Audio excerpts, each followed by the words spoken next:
We've looked at the idea of relationships between two things in terms of the words necessary and sufficient.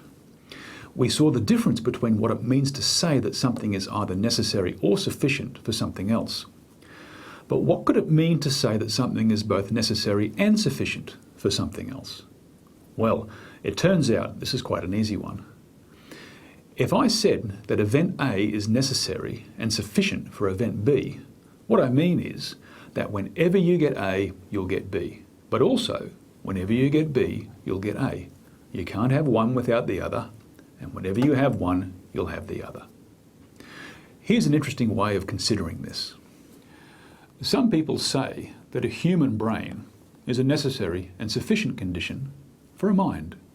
That is, whenever you have a brain, you'll have a mind. And whenever you find a mind, there will be a brain somewhere on the scene. Now, that means that you couldn't get a mind from, say, a computer, no matter how complex, because it only happens when you have a brain. Whether that's true or not is another matter, but it does show how the concept can be used in our thinking. Let's just recap the use of these terms using our mind-brain example. If a brain is simply sufficient for a mind, then perhaps you could get a mind from a computer too.